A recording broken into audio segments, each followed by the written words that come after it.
মিস্ত্রিরা ইয়া করিয়া অনেক চেষ্টা করে দেয় পানি ওঠে না, পরে গ্যাস লাইটাই না দেয়া এটা তো আগুন ওঠে। পরে আবার বিয়াল দূর মানুষ এসে বাইল খুল দিয়ে দেখে আগুন ওইটা আর বাড়তেছে, যত সিফাতেই পারে।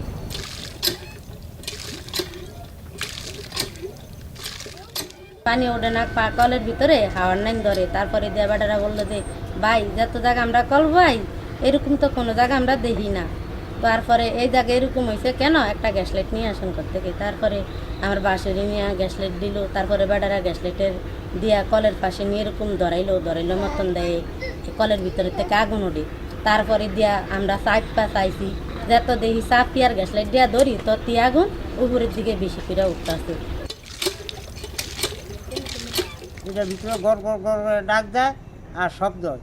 তখন আমাকে ফলাইনের কইলে যে কি একটা গ্যাস লাইট লইন, গ্যাস লাইট যখন আইলে যখন চাপ দিছে মতো ওই গ্যাসের মতন আগুন উপর দিকে উঠতে আছে মতো যখন পানি উঠে না, তখন আমি কইলাম যে আপনারা পানি উঠে না আমি কি টিয়া দিন, কয় 2 দিন পরে এটা ঠিক হয়ে যাইব।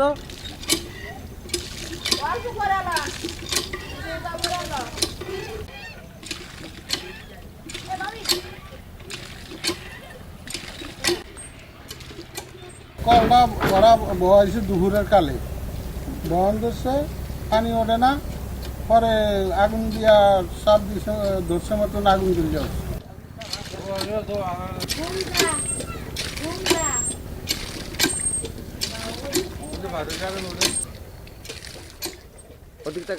আমি এই কথা শুনি আইছি, দেখি যে পানি ওঠে না, ওই বাইরে দিয়ে আগুন জ্বালে আর আগুন ওঠে, কল ছিপলে এই আগুন খালি কাপ দাঁড়া করে উঠুন ওঠে। কাম হয়েছে